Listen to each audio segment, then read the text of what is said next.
legendary career from the AWA to the old WWF run by Vince McMahon Sr. to championship wrestling in Florida to the old Mid-Atlantic Championship Wrestling, and then of course to WWF and WCW. He had so many stops along the way. He worked in Texas, he worked in Minneapolis, he worked in California, he worked in New York, he worked in the Carolinas. But his real bread and butter when he finally became a singles competitor was in Florida. And a lot of people don't realize that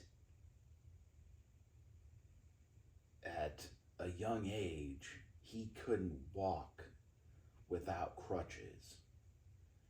And then somehow, miraculously, one day, never had surgery, no nothing. But over time, he was able to walk without the crutches. And they have no idea how that happened, but it happened because we all have a dream. And Dusty Rhodes was no exception. He was the American dream.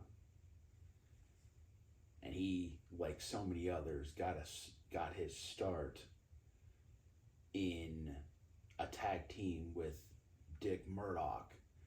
And they were a legendary tag team. They were as bad as they came. They were two Texas kids, and they were as mean as could be, and they worked all over the territories, whether it was the AWA, the old WWF, etc., and had some great feuds with a lot of great teams. And of course would capture gold in the AWA. But like all good things, they decided that it was time to go their separate ways, and Dusty Rhodes would start an amazing, legendary singles career in the late 70s, early 80s, and he would feud with everybody, whether it was Harley Race or superstar Billy Graham or Ric Flair. I mean, just legendary feuds. He had so many matches with Harley Race. He had 3 different matches with superstar Billy Graham at Madison Square Garden, and they kept raising the stakes every match. And the last match they had at Madison Square Garden was the legendary bull rope match. And it was intense. And it was one of the first times that part of the country had ever seen a bull rope match. And it became Dusty Rhodes' calling card. Just like the legendary dog collar match between Roddy Piper and Greg the Hammer Valentine would kind of become one of their defining moments in 1983. This was a defining moment in Dusty Rhodes' career. And those 3 matches between him and superstar Billy Graham only elevated Dusty even more. And of course, he would join the Mid-Atlantic Championship Wrestling, which was owned by Jim Crockett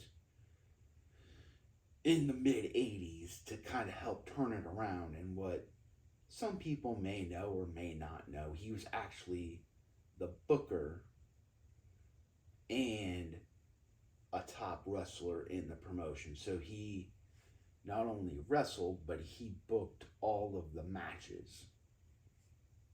And he had feuds with Tully Blanchard and Ric Flair and the Road Warriors, and him and Magnum TA teamed up, him and Nikita Koloff teamed up. He created the War Games just so the good guys could get their hands on the Four Horsemen. And he also had a lot to do with the early success of the Big Boss Man, where he kind of brought him in as Big Bubba and put him with Jim Cornette, and he was kind of that, he was going to be Dusty Rhodes' project to kind of be one that could face Dusty down the road and kind of get the rub from Dusty. But unfortunately, that never happened. And that kind of hurt his feelings a little bit. But, you know, you got to do what you got to do. And the Big Boss Man had a great career where he went. And then, of course, him and Dusty would hook up later when we get funky like a monkey and we wear the polka dots for Vince McMahon and WWF in the late 80s and early 90s, where he would have, you know, feuds with Ted DiBiase, Ted DiBiase, the Big Boss Man, the Honky Tonk Man. He would get to team with his son Dustin Rhodes. He would have another great feud with the Macho King Randy Savage at WrestleMania 6, where they would reintroduce Miss Elizabeth. And I mean, he had a great run in WWF. I mean, I believe most people remember his NWA run, where he was a 3-time champion. But, you know, all of his runs, whether they were AWA, Championship Wrestling from Florida, Mid-Atlantic, or even WWF, he could bring people to the arenas and, you know, entertain them. And that's what it was all about. And then, of course, he would go back to WCW in a creative role in the early 90s, and then basically just stay in WCW until, well, the company was sold. And then he would have a revitalization in ECW, where he would have a great match between him and Steve Corino. And it really, that match in particular, really gave Dusty his confidence back. And it's all thanks to Paul Heyman asking Dusty to come in, because he knew that Steve Corino was going to do what he was going to do, and it just ignited that fire once again.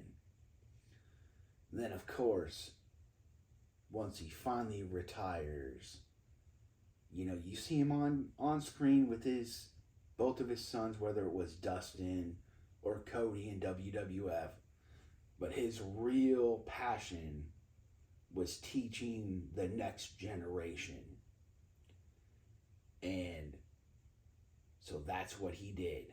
He was NXT just as much as Triple H is NXT, just as much as William Regal is NXT. Those three guys built NXT from the ground up. And those three are irreplaceable when it comes to NXT because they all did different things, unique things, and you think of all the talent that came from NXT while those three were all involved. I mean, it's a who's who of superstars today. I mean, they even created the Dusty Rhodes Classic, taking you back to his tag team days with him and Dick Murdoch.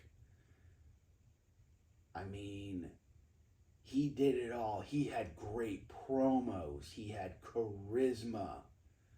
He didn't necessarily need to go out there for 60 minutes and wrestle. He could, because as the NWA champion, that's what you had to do. That's not what made Dusty money. Dusty made his money on the microphone, being charismatic, going out there and giving the people a 15 to 20 minute match and entertaining them. Dusty Rhodes will never be forgotten. His legacy will forever live on because he is the American dream, baby. And we are gonna get funky like a monkey.